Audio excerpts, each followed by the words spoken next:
नमस्कार दोस्तों। तो कैसे हैं आप लोग? उम्मीद करता हूँ बहुत बढ़िया होंगे। मैं आज आप लोगों के लिए लेके आया हूँ कुछ अपने विचार जो आजकल एसएससी प्रोटेस्ट को लेकर हैं। तो कहते हैं कि if Modi is there then it is possible.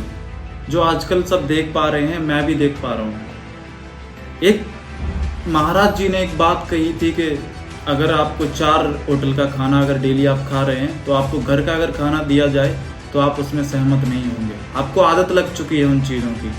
उसको हाईलाइट बना दिया गया, समाज में इस तरह से फैलाया गया कि मीडिया चैनल जो देश के खिलाफ आवाज़ उठाते थे, वो आज एक सभ्य, एक समाज को अच्छा बनाने के लिए जो संत प्रेमानंद महाराज जी की बात को लेकर के एक टिप्पणी कर रहा है। अलग ही जहर बोला है समाज में। क्यों? जहाँ पे बात होनी चाहिए आज एसएससी प्रोटेस्ट को लेकर, जो आजकल प्रॉब्लम फेस कर रहे हैं हम सारे कि एसएससी या जो भी एग्ज़ाम हमारे होते हैं, उनमें हर बार कुछ ना कुछ देखने को मिलता है। कभी पेपर लीक होता है तो कभी पेपर बिक जाता है। If Modi is there then it is possible. मैं आपसे विनती करना चाहूँगा, एक अनुरोध करता हूँ मैं आप सबसे कि अपनी आवाज़ को बुलंद करें।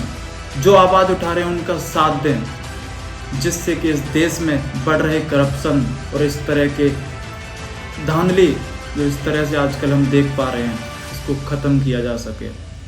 क्या अकेले शिक्षक ही करेंगे तुम्हारे लिए? तुम्हारे बच्चों को भी पढ़ाएंगे, तुम्हारे लिए लड़ेंगे भी। तुम कब उठोगे? कब जागोगे? तुम और तुम्हारे भाई बहन कब? जब तुम्हारे साथ सब कुछ हो जाएगा, देश किसी गलत हाथों में हमेशा हमेशा के लिए चला जाएगा, तब तक इंतजार करोगे? या गरीब हो गरीब की तरह ही रहोगे? मैं आपसे एक बात कहता हूँ आज, अगर आपने अपने लिए आवाज़ ना उठा सकी ना कभी, तो किसी और के लिए कभी नहीं उठा सकते। कभी तुम एक अलग आइकन नहीं बन सकते, कभी देश के काम नहीं आ सकते। क्या देश की बात करते हो? तुमने क्या किया देश के लिए? क्या करने की बात करते हो? देश में सबको पता है, नेता करप्शन और इन सब चीज़ों में फंसे होते हैं। केस हर चीज़ उनके लिए होती है। ऐसा नहीं है सबकी बात कर रहा हूँ मैं बात करता हूँ 95% लोगों की, नेताओं की और समाज में बैठे अमीर लोगों की। अमीर लोग कभी भी, बिजनेसमैन कभी भी इस प्रोटेस्ट में हाथ नहीं देंगे। क्यों देंगे? उनके बच्चे न सरकारी नौकरी के दम पे जीते हैं, न सरकार की दम पे। बिजनेसमैन देश को चलाते हैं मेरे भाई, उनके बच्चों को क्या नहीं मिलेगा बताओ? अगर पिसेगा तो गरीब का बच्चा पिसेगा, जो सरकारी नौकरी को लेके बैठा हुआ है। सरकार के दिमाग से गरीब को लेकर हटा दिया गया है, उसके दिमाग में कुछ नहीं है। कब बोलोगे अपने लिए?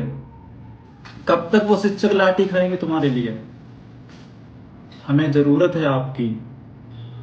अगर मोदी है तो मुमकिन है, ये नारा सबने सुना है। क्या ये मुमकिन है? मानता हूं एक देश का अच्छा लीडर है, मगर अगर वो देश के अंदर समस्याओं को समाधान नहीं दे पा रहा है, तो क्या कहीं तो कमी है? या वो करना नहीं चाहता, या फिर लोग करने नहीं दे रहे।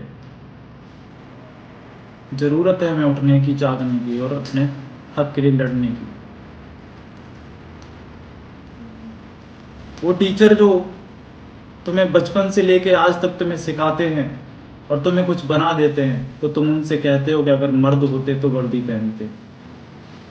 अरे मर्द तो वो है जिसने अपने हक के लिए लड़ाई लड़ी, दूसरों के लिए लड़ाई लड़ी।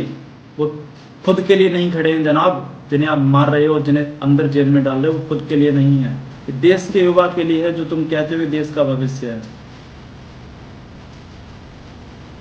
कब उनके लिए लड़ोगे? सरकार से निवेदन करता हूं मैं, हमारे उम्मीदों पर पानी मत फेरो। हम गरीब परिवारों में अगर सरकारी नौकरी होती है तो शादी हो जाती है, अच्छा घर होता है, खान पीन अच्छा होता है हमारा, और तुम उसे ही उजाड़ दे रहे हो। क्यों? क्या वोट नहीं दिया हमारे माँ बाप ने आपको, या हमने नहीं दिया आपको? क्या सोच के दिया था? सिर्फ ये सोच के कि आप हमारे लिए बहुत कुछ करेंगे। ये करेंगे आप हमारे लिए? मैं उम्मीद करता हूं कि आप जरूर इस पर कुछ ना कुछ हमारे लिए करेंगे, मगर पेपर लीक और इस धांधली को रोकना चाहिए आपको। आवाज उठानी चाहिए, आप सबको उठानी चाहिए। मैं ज़्यादा आगे नहीं कहूँगा, क्योंकि मेरा कुछ ऐसा कुछ नहीं है, बस अपने विचार शेयर करता हूँ। कौन देख रहा है, कौन क्या कह रहा, सब आप शेयर कर सकते हो हमारे साथ में। बस हकीकत है तो उसको मानना पड़ेगा और उस पे काम करना पड़ेगा।